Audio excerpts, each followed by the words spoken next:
Bom, o tema de hoje, a Maria já falou com vocês, são os desafios do cuidado com o idoso acamado, né? Se a gente pegar o dicionário, pessoal, eu olhar lá o que é idoso acamado, ou na verdade, o que é um paciente, uma pessoa acamada, é aquela que está deitada no leito, ou restrita ao leito. Esse seria o significado, né? Mas a gente sabe que uma pessoa que está deitada no leito, ela pode muito bem ter a sua autonomia preservada, não só a sua autonomia, mas como a sua independência para atividades básicas, para atividades instrumentais no seu dia a dia.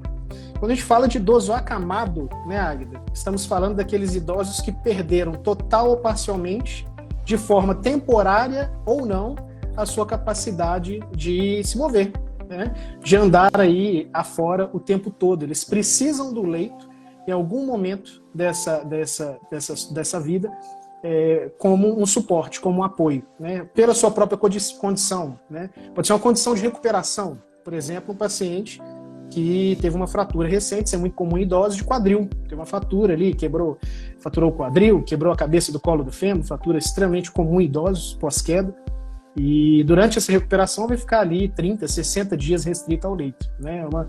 Mas é um paciente acamado por essa condição, né? Durante essa condição temporária. Mas pode ser o caso de uma esposa, um esposo, um pai, uma mãe, que recentemente tiveram sequelas de um AVC, né, o chamado AVE, né, e por esse motivo desenvolveram um conjunto de síndromes que levam essas pessoas a ficarem restritas ao leito e, portanto, receberem cuidados especiais. A gente entende que é muito desafiador o cuidado com pacientes acamados. E quando eu falo que ele é muito desafiador, é porque ele exige um conjunto de práticas, de boas práticas de cuidadores, sejam eles cuidadores familiares, ou sejam aquelas pessoas que são os parentes mais próximos que cuidam dos idosos, que são acamados, ou dos cuidadores profissionais, que são aquelas pessoas que geralmente estão fora do ambiente, fora do contexto familiar, e que são contratadas para poder prestar esse tipo de suporte aos idosos. Não é mesmo, Maria Águida? Então, assim, falando um pouquinho de conceito, vamos aos assuntos, né? Boa noite, pessoal. Sejam muito bem-vindos à nossa live. Hoje um assunto extremamente importante. Eu falo que quem vive na pele sabe exatamente o que eu estou falando, né? Faz muita diferença esse contexto de ter um entendimento e saber como lidar no dia a dia. A gente sabe que são muitos desafios e eles acontecem todos os dias. E quando a gente fala nesse idoso que é acamado, o doutor Henrique deixou muito bem definido pra gente, a gente tem também aqueles que são semi-dependentes e que em algum momento eles conseguem nos ajudar com alguma atividade ou não, e tem aqueles propriamente que são 100% dependentes. E também, não somente o idoso, né? Qualquer pessoa pode, em algum momento da vida, precisar de algum cuidado e ficar dependente por alguma situação. Então é muito importante a gente entender algumas situações que vão nos ajudar caso a gente precise, né, promover esse cuidado com alguém.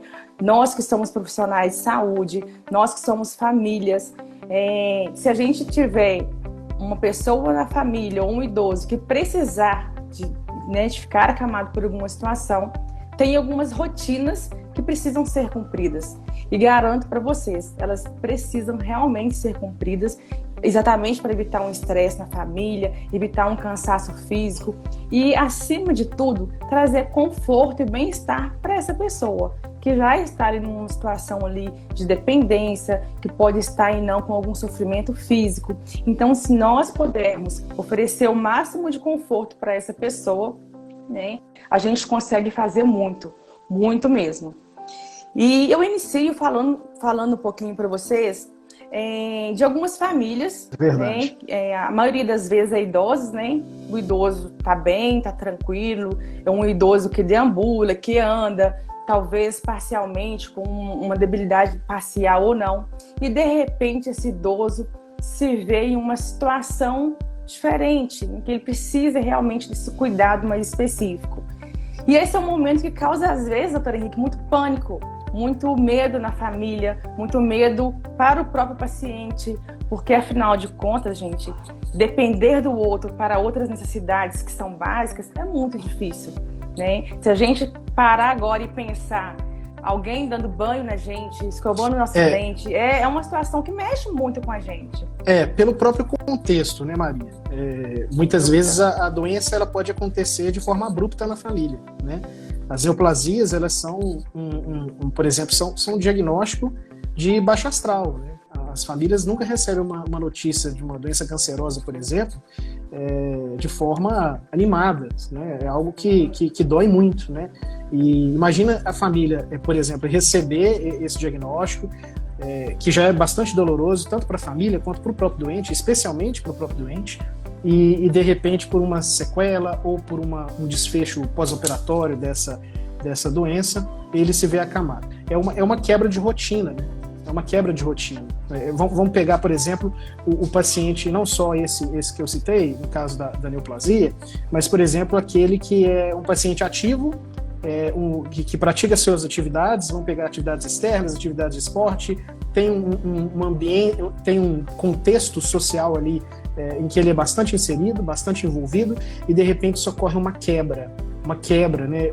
Por exemplo, uma sequela de um AVC, e ele se vê com dificuldade para se locomover e tendo que ficar um bom período restrito ao leito. Imagina como que não é isso na cabeça desse idoso, né? Como lidar com essas emoções, né?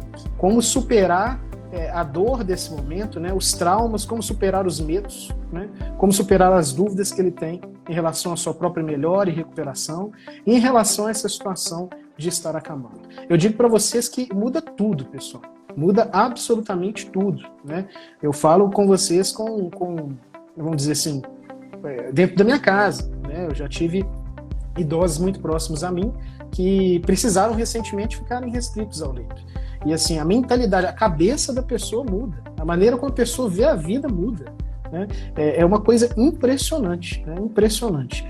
E isso tem todo um desfecho, porque a família precisa estar muito atenta.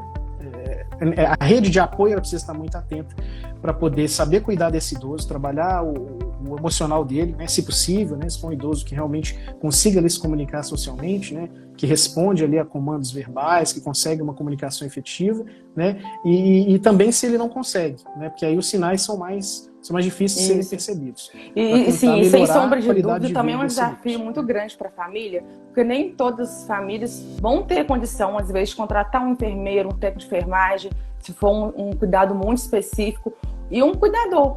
Então, às vezes, a família foi pega de surpresa, ela não tem condição financeira de pagar um profissional que já tem costume, que já conhece uma rotina de uma pessoa acamada. Então, a família ela precisa promover esse cuidado. E, às vezes, para a família também é muito desafiador, porque é uma família que está triste pela condição ali do seu parente e ela precisa aprender na prática como lidar. Então, a gente fala que a partir do momento que essa situação ela acontece, a família precisa parar, pensar e fazer um planejamento. Como que vai ser a partir de agora? Quem serão as redes de apoio? Como que será essa estrutura? Pensar desde estrutura física, estrutura emocional e estrutura de pessoas, né? Quantitativo de pessoas. Exatamente. Eu acho que o primeiro momento, o primeiro desafio é com relação à própria doença, né? E o processo de adoecimento, né? Como que vai ser tratado, quais são os cuidados que eles precisam ter em relação àquela condição que está acontecendo. A segunda situação é a notícia de que a pessoa passará a ser acamada, né? Ou seja, ela vai ficar restrita ao leito, né?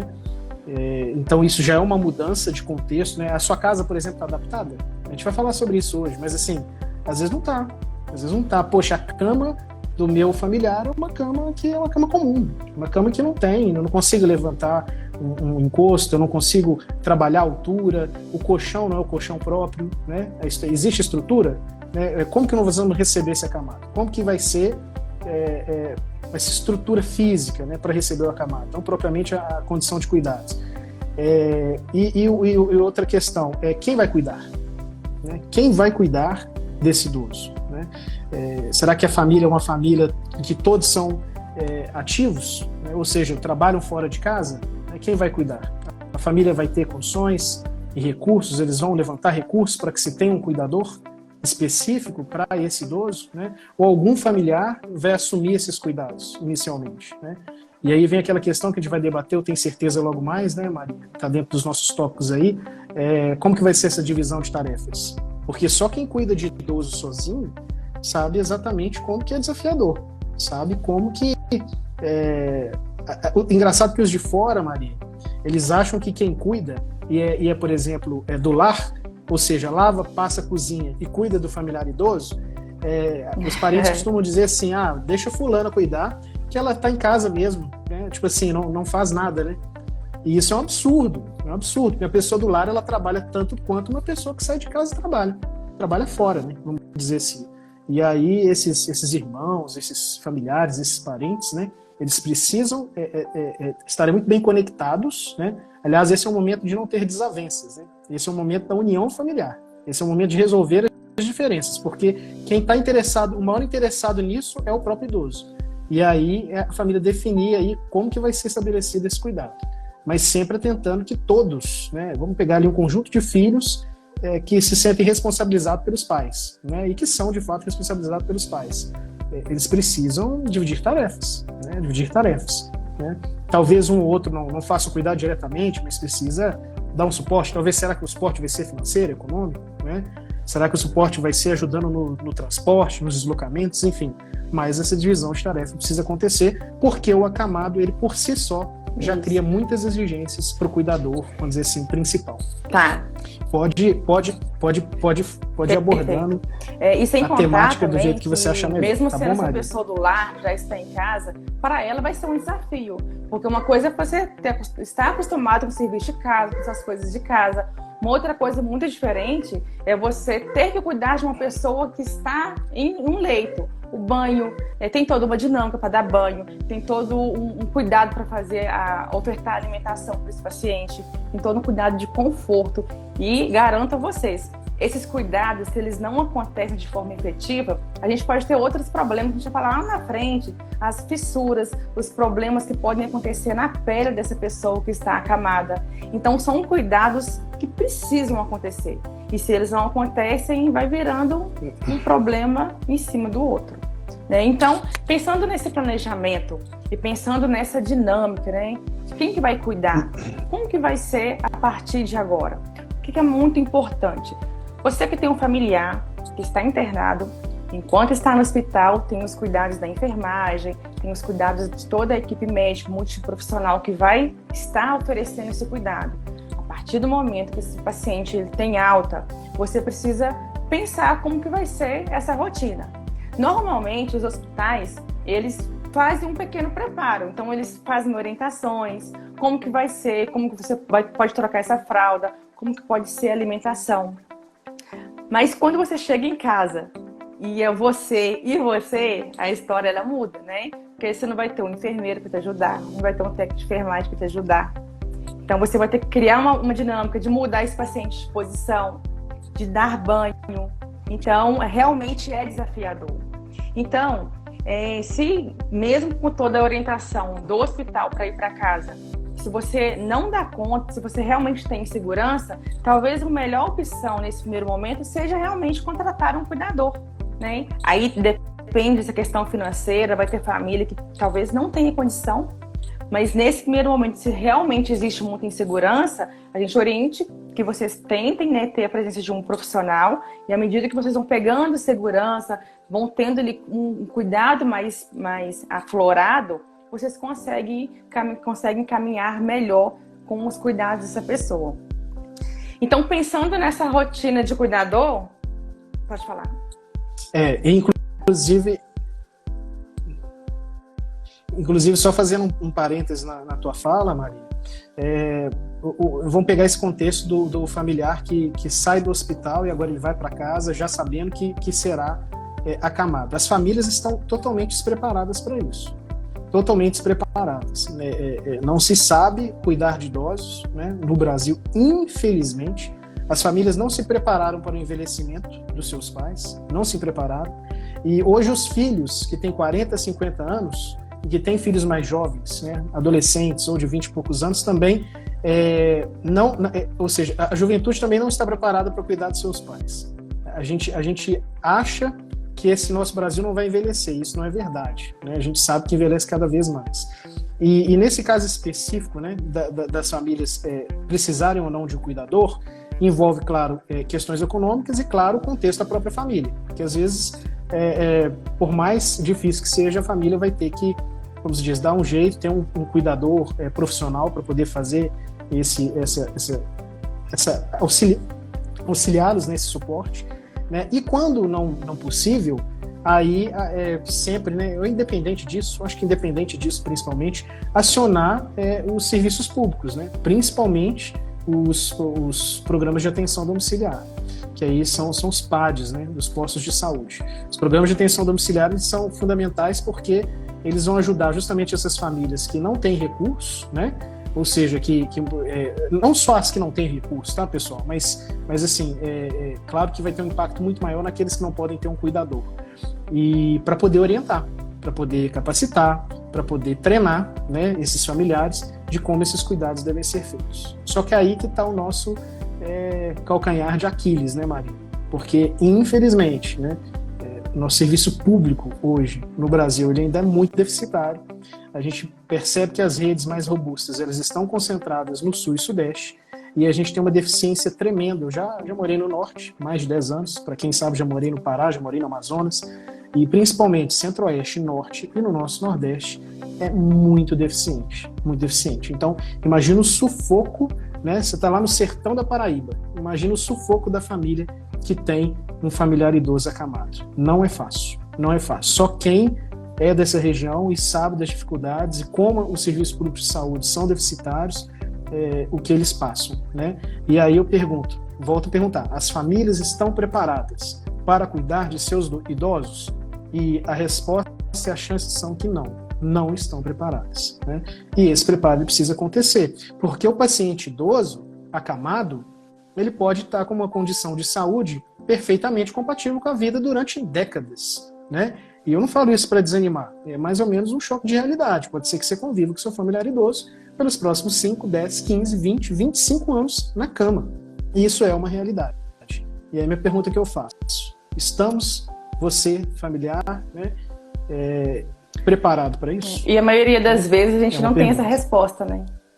Porque muitos familiares só descobrem isso quando precisam, quando passam realmente pela situação, quando precisam cuidar efetivamente de alguém acamado, e aí aprende na prática.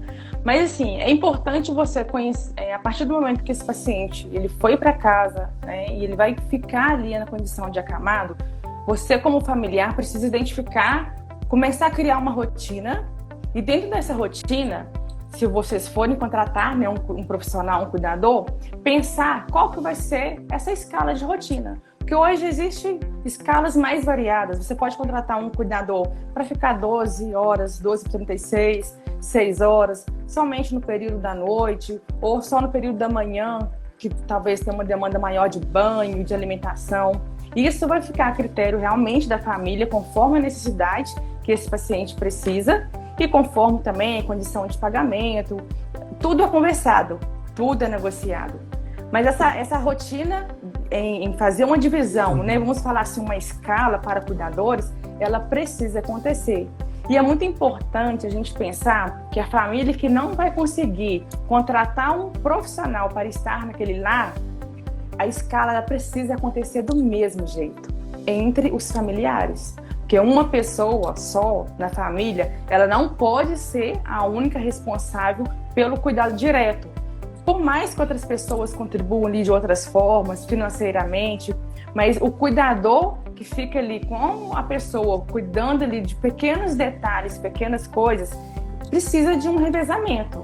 Porque senão a gente entra em um outro problema, né? Que é uma outra questão, que pode gerar uma sobrecarga nesse cuidador. E aí daqui a pouco a gente pode ter, além de uma pessoa acamada, mais uma pessoa na família com uma condição de adoecimento, de estresse, e talvez perde até um cuidador, né, para aquela pessoa. Então, precisamos sempre pensar nesse rodízio. Se você vai contratar um profissional, você monte uma escala, mas que se não tiver condição, precisa ter uma escala em rodízio dentro da própria família. É verdade, é o efeito colateral, né, de se ter um doente dentro de casa, né? Quando a família tem condições de ter um cuidador, isso para a família é um cenário um pouco melhor. Por que eu te digo isso? Porque muitas vezes o cuidador ele faz o seu plantão de 12 horas e a família cuida do idoso eventualmente durante as noites, né? E aos finais de semana, caso não tenham cuidadores aos finais de semana. Então essa é a realidade das famílias que têm o cuidador. Quando as famílias assumem o cuidado, ou seja, é um cuidador familiar, ele fica à disposição 24/7, né? 24 horas por dia, 7 dias por semana. Então imagina, qualquer barulho durante a noite, né, som, gemido, ou o próprio chamamento do idoso de noite, de madrugada, alguma situação, a família vai ter que atender. Ou seja, além de ter que conviver com o idoso ao longo de todo o dia, ele fica ali de sobreaviso durante as noites e aos finais de semana. Existe uma carga física e principalmente emocional sobre os familiares que ficam o tempo constantemente com os seus idosos muito grande, muito grande. E aí que é a grande questão, porque a gente percebe que há uma questão familiar aí complicada de ser resolvida, né? Porque alguns se omitem, alguns absolutamente se omitem, eles acham que eles não têm responsabilidade, né? Por distanciamento afetivo, por qualquer outra razão ou circunstância, né? Alguns não se comprometem ou se comprometem parcialmente, mas sempre há um que, por um exercício de compaixão, de piedade e de amor àquele idoso, acaba assumindo esse cuidado, né? E acabam ocorrendo algumas, eu não sei se é essa a melhor palavra, tá, pessoal? Mas algumas injustiças nesse processo, que é esse cuidador que fica sozinho cuidando ali, né? Essa pessoa, como a Águida bem pontuou, eventualmente acaba adoecendo, e geralmente ela evolui com transtornos de ansiedade. Eu já atendi cuidadores familiares com isso, ansiedade generalizada, né, distimia, transtornos depressivos, por conta desse peso que é essa carga emocional de cuidar constantemente do idoso. É muito interessante, Águida, que eles falam: eu amo meu pai, eu amo minha mãe, eu sinto prazer em cuidar dela, doutor, mas está muito difícil para mim sozinha, né? E isso é uma realidade, Então, isso precisa ser falado de forma aberta entre os familiares, né? E os familiares que não cuidam precisam ter empatia, né?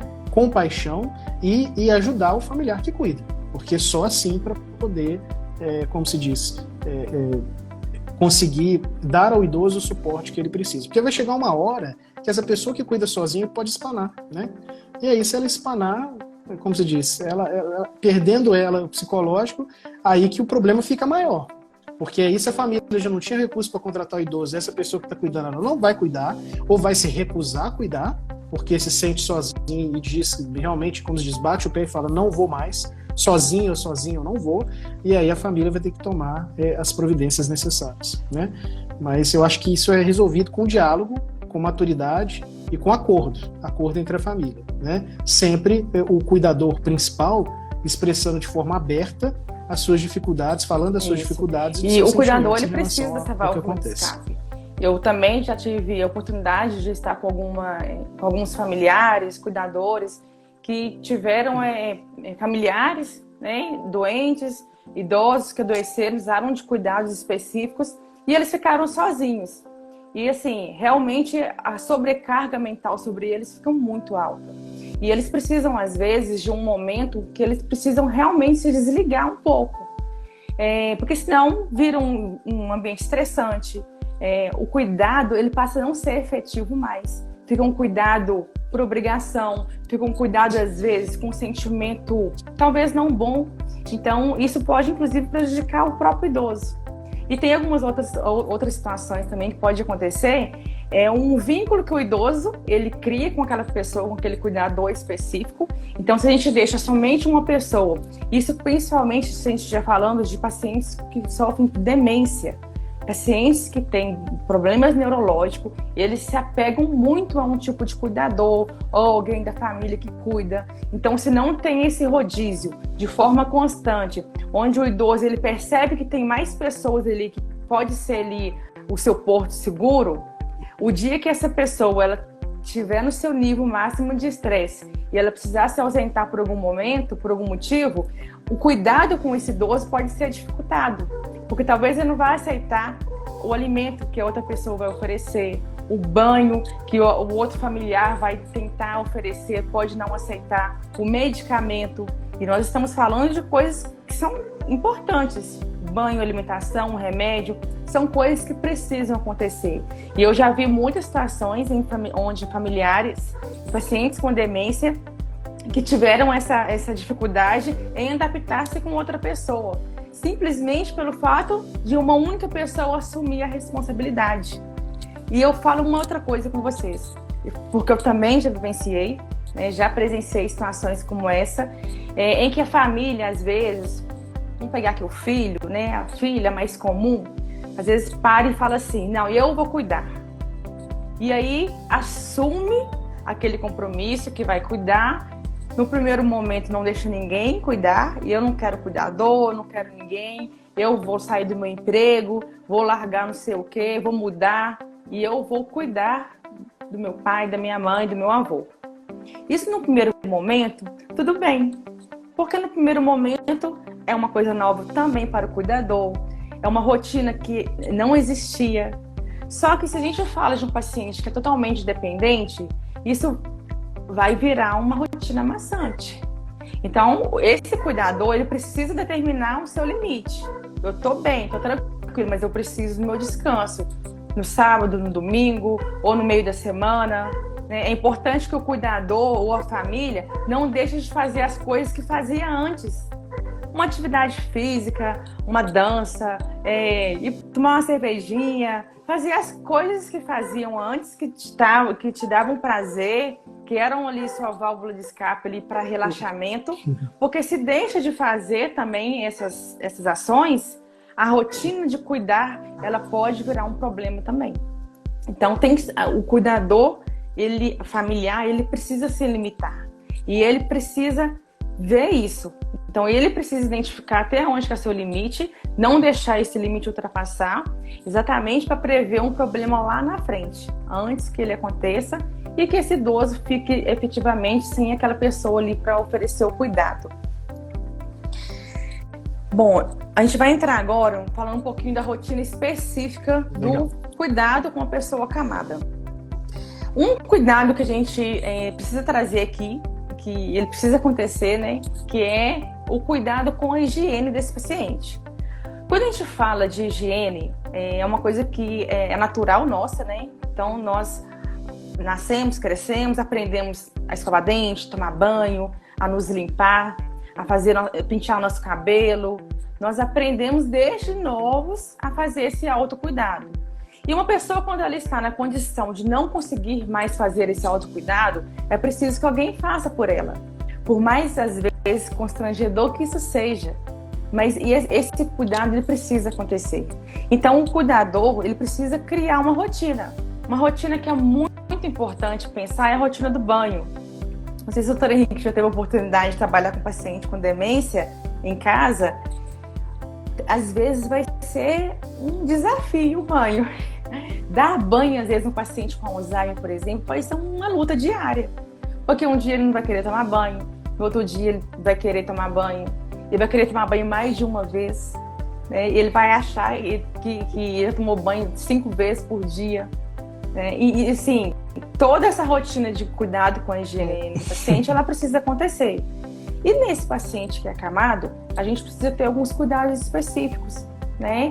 Como que vai ser esse banho na cama? O que eu preciso preparar para dar banho em uma pessoa na cama?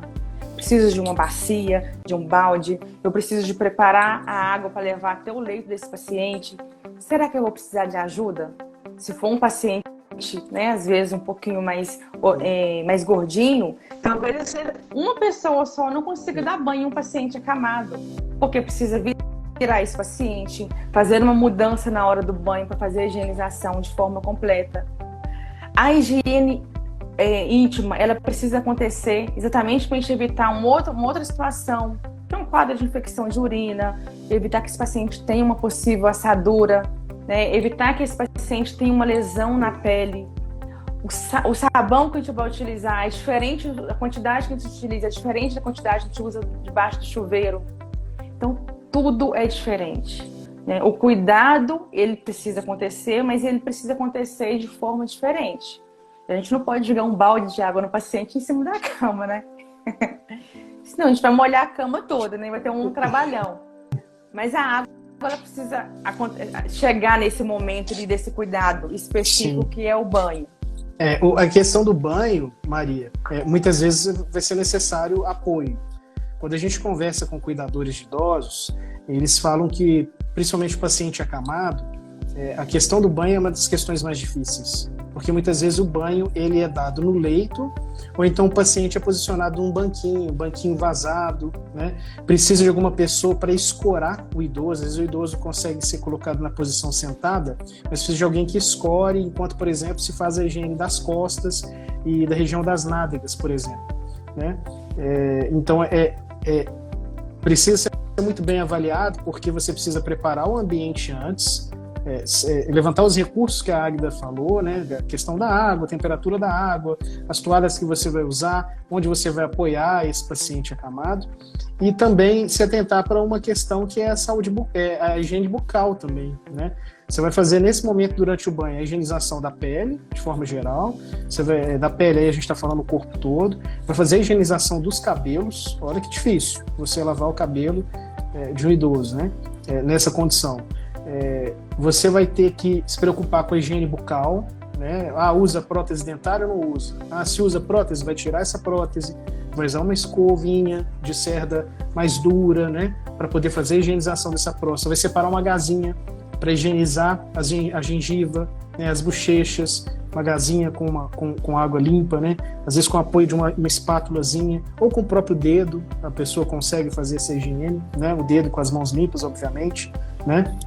Então, tem todo esse tipo de cuidado.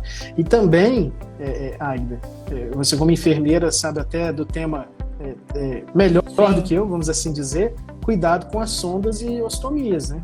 Que no banho tem que ser redobrado. E pode-se até aproveitar o contexto do banho. Assim, o paciente acamado, a gente tem sempre que pensar em proporcionar o melhor cuidado, o melhor conforto para o nosso paciente que é acamado. Se a gente tem um paciente que é acamado, mas a gente tem uma cadeira de banho e a gente tem um suporte, por que não levá-lo ao chuveiro?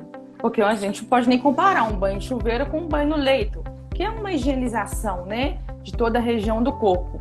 Então, se a gente tiver segurança, tiver suporte, tiver uma cadeira de banho adequada e talvez tiver ajuda, se você não der conta sozinho, a melhor opção é realmente levar essa pessoa ao chuveiro. Se realmente não for possível, por tudo isso que a gente falou, que vai ter que ser feito no banho mesmo, no leito mesmo. E esse cuidado precisa acontecer, porque é o momento que você vai fazer a higienização completa, então trocar gás ali de uma traqueostomia, se for o caso, fazer a troca da gás das sondas, se for o caso, se esse paciente utilizar também a exostomia, uma bolsa de colostomia, se esse paciente fizer uso, é o momento que vai ser trocada essa bolsa. É o momento que você vai fazer a hidratação da pele desse paciente. Então, o momento do banho, você já faz tudo. Você faz a higienização, já troca todos os curativos. Se ele fizer uso, se tiver algum curativo, você já vai aproveitar esse momento e trocar também o curativo. Porque nesse momento você troca também o leito do paciente, já troca lençol, já troca tudo. Então, talvez seria o cuidado mais específico durante o dia, que demanda mais cuidado e talvez que mais gere insegurança nas pessoas em fazê-lo. Exatamente pela quantidade de coisas que precisam ser feitas, né? Então é muito mais fácil você trocar um curativo na hora do banho do que você dar banho no paciente, todo limpinho, e aí depois você troca o curativo e suja a cama.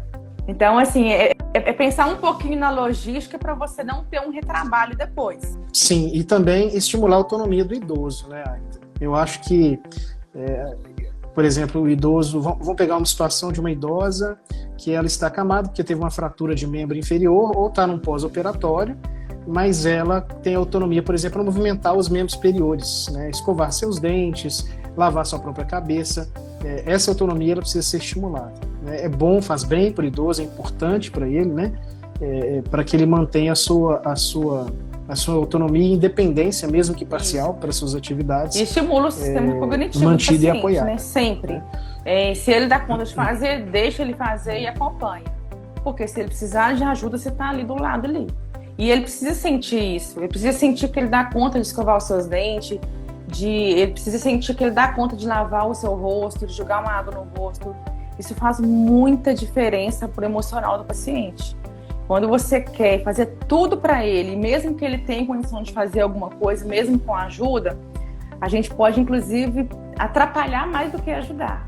Então, a gente tem que pensar o seguinte: nós, familiares e cuidadores, nós precisamos ser o suporte, o porto seguro. Estou te dando a escova, você vai escovar seus dentes, tem aqui um copo para você jogar, bochechar, jogar água fora, eu estou aqui. Se a gente perceber que ele não dá conta, que ele realmente está inseguro, é o momento que a gente vai entrar. Eu posso te ajudar?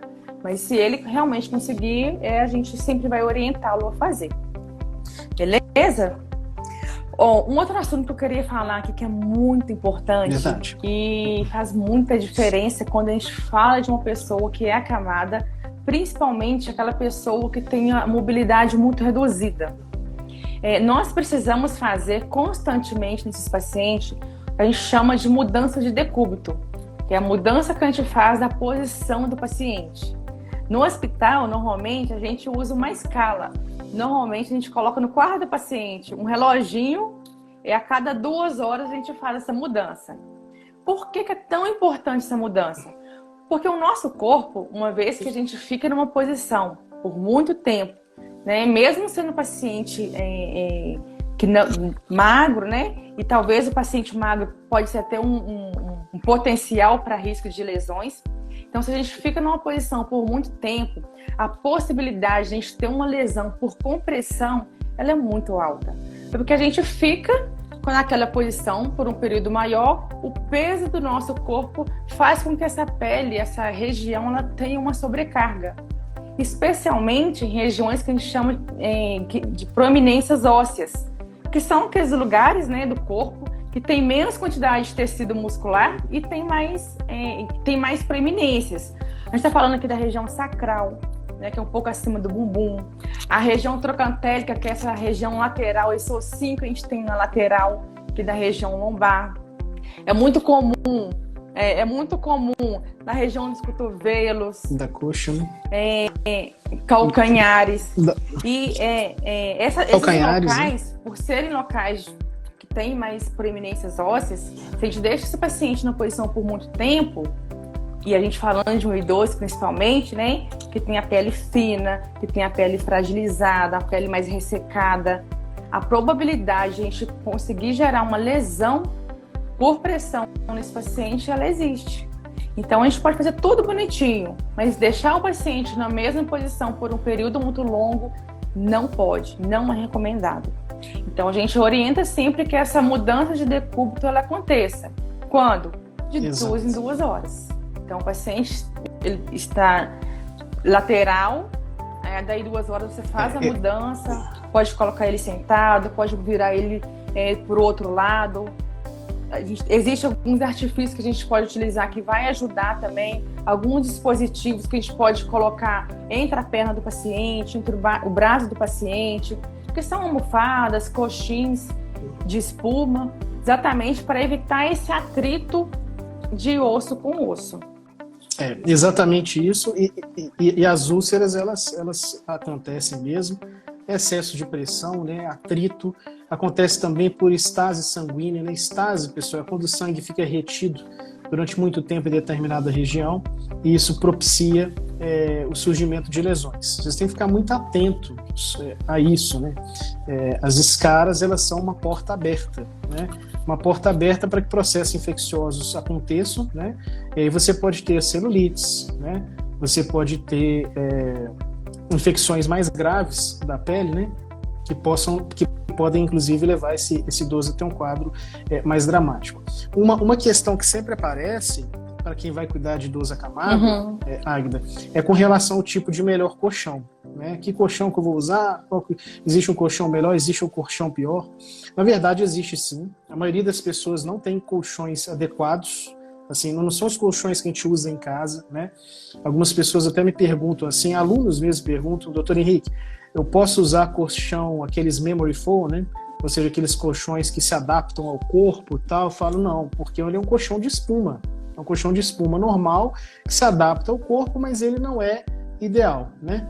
E aí a gente tem aqueles famosos colchões piramidais, né, que são os colchões tipo casca de ovo, que já são melhores, né? Eles têm um custo muitas vezes um pouco mais elevado do que um colchão tradicional, mas os colchões que têm a variação de pressão, ou de pressão variável que a gente chama, são os colchões pneumáticos, eles são os ideais, né? Claro que com um custo um pouco mais elevado, mas sem dúvida com uma resposta, principalmente o idoso que precisa ficar o tempo todo no leito, os colchões pneumáticos sem dúvida são a melhor opção. Então, a família precisa ter uma conversa com um médico assistente para poder, e com enfermeira assistente, né, às vezes é uma equipe multidisciplinar, para poder definir aí qual que é o melhor para cada caso. Mas assim, a nossa sugestão é que o colchão pneumático seja o preferencial, justamente por saber que a resposta a esses colchões, o desfecho... E assim, o cuidado, né, ele acontece o tempo todo.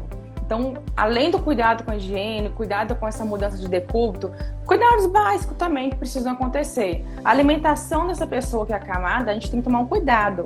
A gente não pode oferecer um alimento para essa pessoa se ela tiver a 0 grau, né, com a cabeceira a 0 grau. O risco de uma aspiração é muito grande.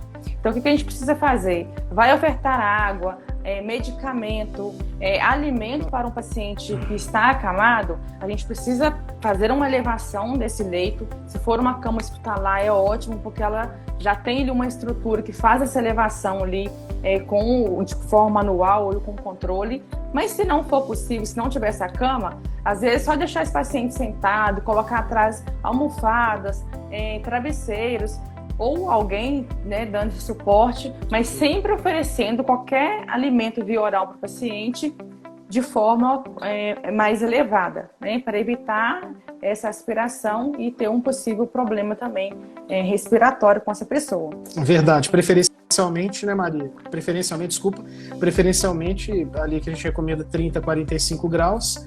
E uma questão que surge também, pacientes que estão com quadros principalmente neurológicos, é muito comum a disfagia. Então são pacientes que engasgam muito e têm muita tosse, né? E principalmente com alimentos mais líquidos ou com líquidos, né? Então, por exemplo, uma opção para as famílias são discutir a questão dos espessantes, né? O uso de espessante pode ser debatido com um nutricionista, pessoal, né? Eu acho que são 2 especialidades importantes aí, um fono, né, e um fonoaudiólogo e um nutricionista, para ele poder indicar para a família qual que seria o melhor espessante, né, e qual tipo de diluição que vai ser feita entre esse líquido e o espessante, né, Águida?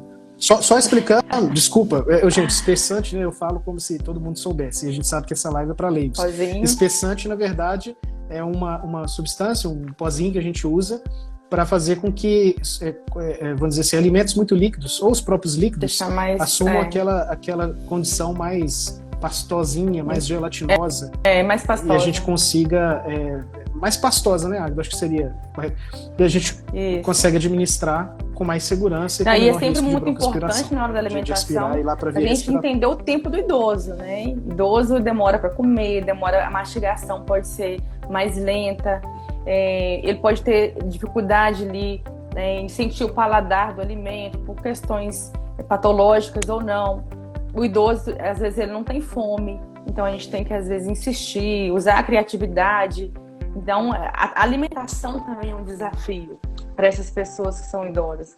Mas, principalmente, a gente precisa ter paciência, né?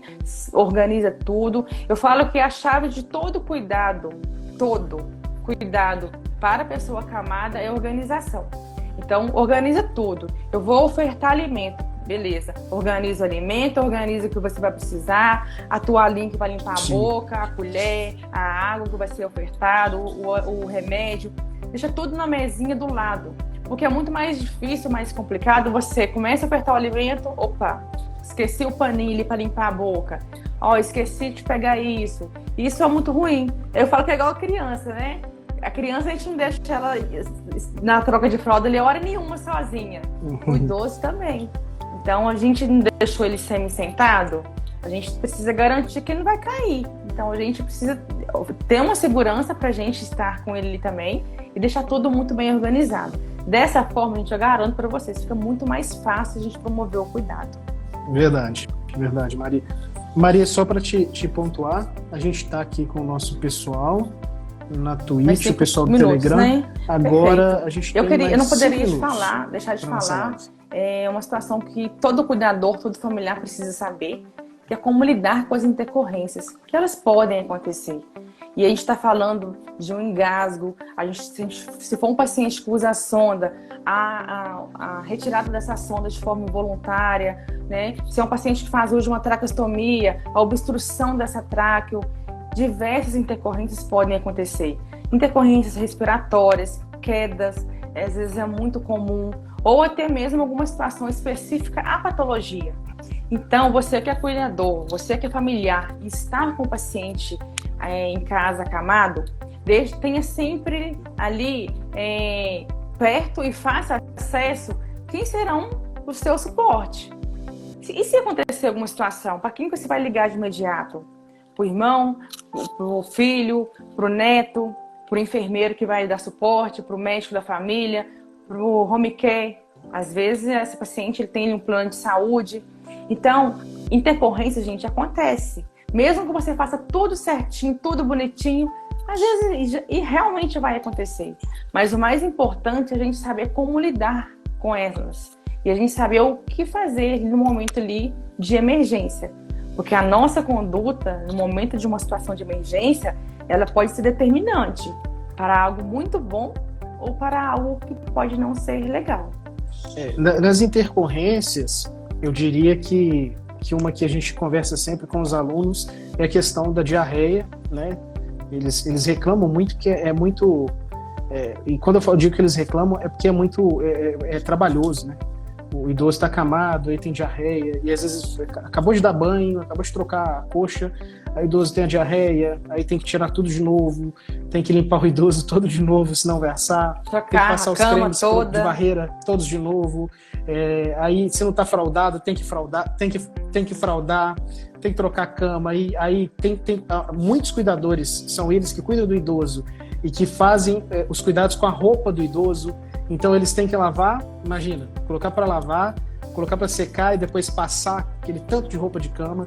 Então é uma situação difícil. Então assim, hidratar, né, esse idoso é fundamental, oferecer alimentos, né, que sabidamente são aqueles que ajudam a diminuir essa frequência, né, evacuatória, né, e manter esse idoso, obviamente, bem alimentado para que ele, por conta da própria diarreia, não venha a ter uma intercorrência, no sentido um pico hipoglicêmico ou qualquer outro tipo de fraqueza associada ao quadro, e a própria desidratação, né? Talvez seria aí a maior preocupação num caso de idoso com a diarreia líquida muito intensa, né?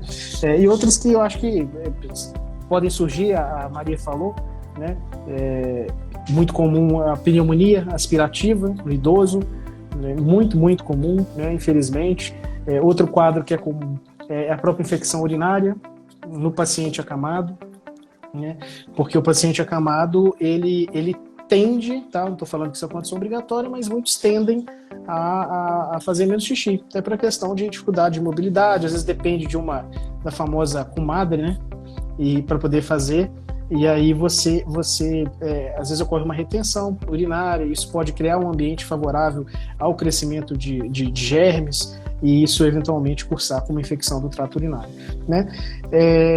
Maria, eu queria só para finalizar, falar um pouquinho aqui, os alunos, né?